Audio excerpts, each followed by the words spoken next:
Hi and very warm welcome at Amish Shackle 5858. I am Amish Shackle. Following news headlines have been reported by world major English news channels and news agencies. So please watch it.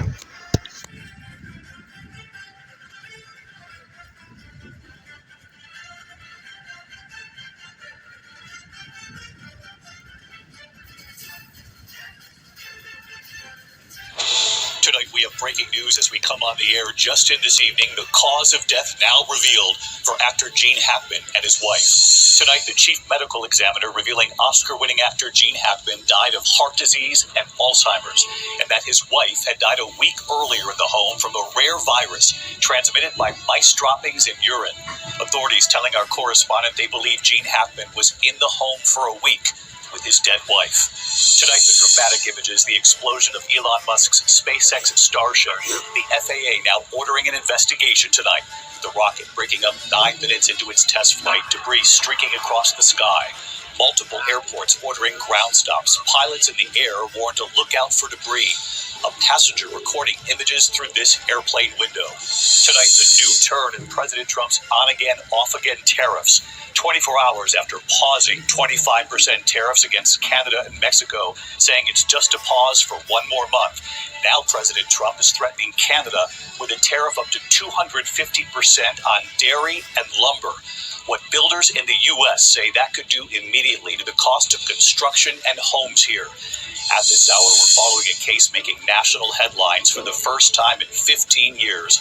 A death row inmate set to face a firing squad. Instead of lethal injection or the electric chair, he chose the firing squad. Tonight, authorities have arrested 2 active duty soldiers and an Army veteran accused in a plot to sell secrets to China. And tonight, authorities say they have video. Tonight, the 20-year-old college student and engineering student who died.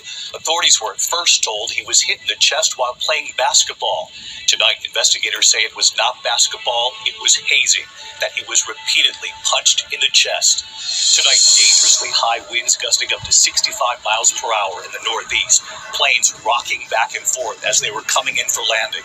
Tonight, the CDC now reporting measles in at least a dozen states, where it's now spreading. More than 200 cases now in Texas and New Mexico combined. Tonight, hear Dolly Parton dedicating this song to her husband, who she lost this week. If you hadn't been here, what would I be? The emotional tribute, and we'll play it for you. And tonight, so many eyes trained on this eagle's nest. Are we just moments away from another eaglet hatching? From ABC News World Headquarters in New York, this is World News. All right, the State Department warning would-be travelers to reconsider any trips planned to Turks and Caicos, beautiful destination. They've now updated a level 2 advisory, which cites the reason being crime, a rise in crime, and is reminding Americans that guns and ammunition are illegal there. Let's bring in Brian Haggerich, who learned that lesson the hard way, who was detained in Turks and Caicos last year.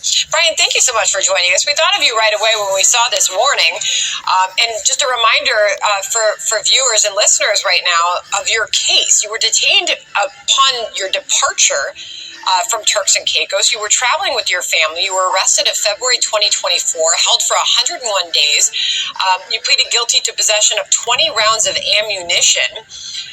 But the sentence was suspended, 52 weeks, $6,700 fine. Your passport was handed back when you paid the fine. So what did you think when you saw this updated advisory coming from our State Department?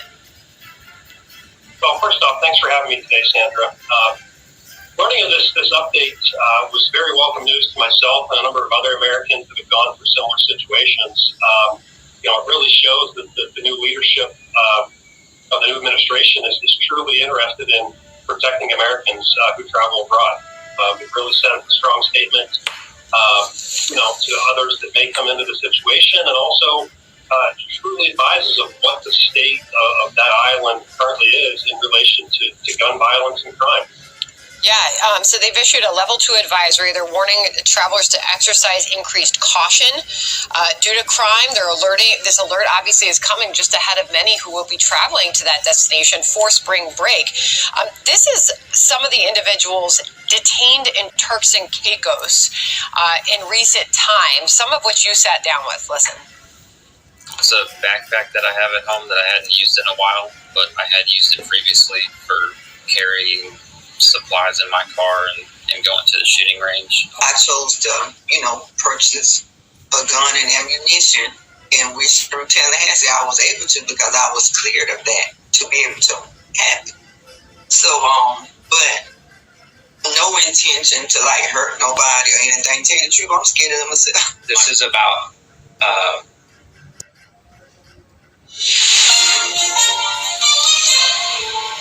On this Friday night, federal support during the trade war, the billions in aid. The steps we are taking as a government to protect our workers and see them through the crisis, come hell or high water. And Trump's new tariff threats against Canada. Getting tough with Russia? The action Trump says he's considering taking against the Kremlin. New details. What caused the deaths of acting legend Gene Hackman and his wife? Plus, on a wing and a prayer. We saw a lot of declining species. What can be done to save the world's butterflies? Global National reporting tonight. Nito Garcha.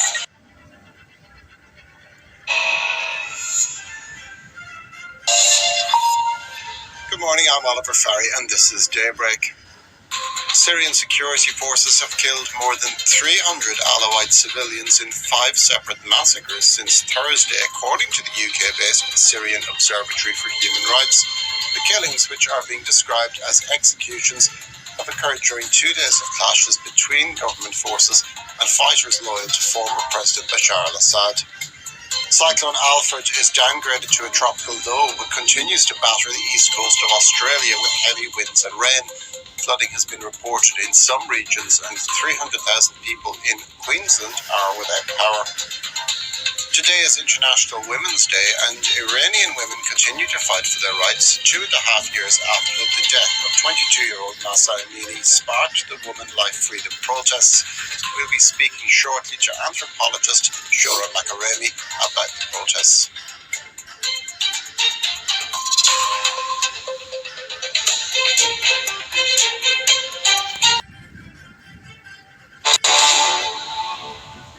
Headlines this hour.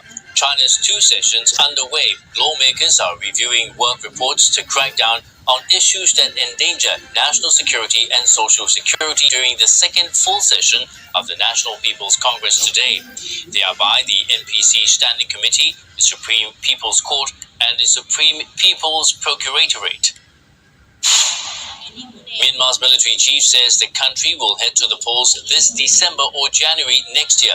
It's the first time the leader has given a specific time frame for elections, said to be the first since the military seized power in a coup in February 2021. Ming Online added that 53 political parties have registered for the election. Millions in Australia hunker down as a powerful storm lashes the country's east. Cyclone Alfred has been downgraded to a tropical low after making landfall on Moreton Island off Brisbane. But meteorologists say the threat of heavy rain and flash floods remains as the system moves inland. Authorities warning that the worst is yet to come. Prime Minister Anthony Albanese, meantime, has seemingly ruled out calling a general election next month to focus on disaster response. And that is the latest from the CNN newsroom.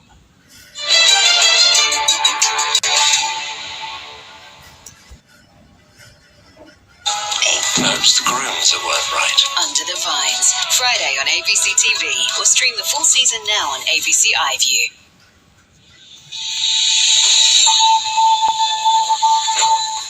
Today, intense conditions continue despite ex-tropical cyclone Alfred being downgraded with more than 250,000 homes without power. It is important that people do not take this downgrading as a reason for complacency. Its impact will be serious. And residents in northern New South Wales braced for flooding with 40 emergency warnings in play.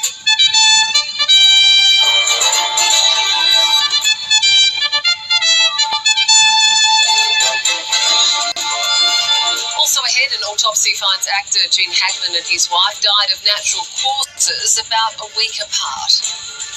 And WA votes, cost of living and housing among the top issues for residents casting their ballots in today's poll.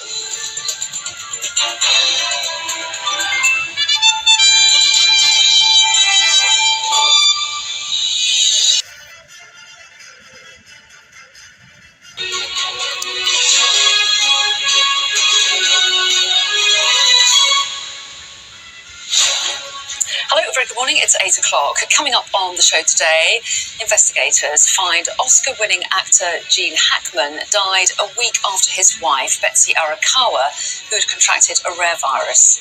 And at the Royal Albert Hall, Lauren Price came out on top against Natasha Jonas on the all-female card to unify the welterweight division. It's Saturday, the 8th of March. New Mexico authorities say it's likely Gene Hackman was in advanced stages of Alzheimer's disease and may not have been aware that his wife had died. Millions of people in Australia are told the emergency is not over as tropical cyclone Alfred is downgraded. Reform UK suspends and reports their MP Rupert Lowe to police over alleged threats of violence towards the party's chairman. The mountain of rubbish in the Indian capital, which is having a devastating effect on the lives of millions of people living in its shadow.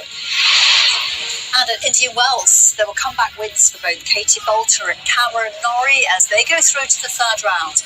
With the world number 2, Alexander Zverev, is out.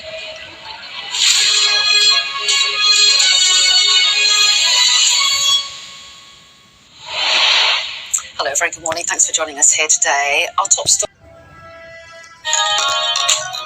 Africa News. The news. With prayers at home and a muted breaking of the fast, the holy month of Ramadan is different this year for Muslims in Goma. The city in the Eastern Democratic Republic of Congo was captured in January by M23 rebels, and the atmosphere of uncertainty and fear makes some traditional practices impossible. At the moment, some are meeting in their homes, but the Taraweeh prayer is held as usual at the mosque. But there aren't as many of them as there used to be, but they are praying. On this Friday, the mosque is packed with worshippers, torn between the joy of marking Ramadan and their pain. Together they share a common wish, to pray for a return to peace. Already in our sermons we are calling for peace and are obliged to communicate in this way because this past month in our prayers we've asked for peace in the province and the country in general. This is the first time worshippers in Goma are experiencing the holy month of Ramadan in stressful conditions under the M23 occupation. A recent UN report states that women's and girls' rights face serious global threats, including more discrimination, less legal protection, and reduced funding for support. Sarah Hendricks, director of UN Women's Policy Program and Intergovernmental Division, noted that while there is more equality, progress is slow and not guaranteed. Is that the world today is actually more equal for women and girls than ever before. And that tells us that progress is in fact possible. And yet the report will also show, with its data and evidence, that this progress has been too slow. United Nations Women's Report shows that in 2024, nearly a quarter of governments worldwide reported a backlash on women's rights. Democracy depends on a free press. Please support our independent journalism at democracynow.org/give. Welcome to Democracy Now!, democracynow.org, the War and Peace Report. I'm Amy Goodman. President Trump announced Thursday he's exempting his 25% tariffs for Mexican and Canadian goods that come under the U.S. Mexico-Canada agreement, a trade pact that he signed in his first term to replace NAFTA. The exemption's in place until April 2nd for now and comes after Trump spoke with Mexican President Claudia Sheinbaum. According to the White House, some half of Mexican imports and 38% of Canadian imports are part of this trade deal. Trump's tariffs first went into effect Tuesday, including an additional 10% tariff on Chinese goods, causing markets to tumble. The State Department Thursday ordered an immediate pause on nearly all U.S. funding for aid projects in South Africa. The pause comes after Trump issued an executive order in February in retaliation for South Africa's land reform law, which he claimed was racial discrimination against white South Africans. The pause reportedly spares funding for PEPFAR, the U.S. global HIV/AIDS program. In more news.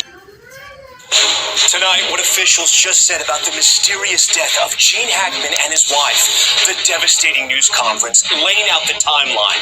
What officials say killed Hackman's wife, Betsy Arakawa. It's called hantavirus, incredibly rare and spread by rodents. Officials also saying the Academy Award-winning actor died of heart disease and Alzheimer's 1 week later. The questions we asked the medical examiner. Also breaking tonight, the death row inmate set to die by firing squad in South Carolina, the first in years.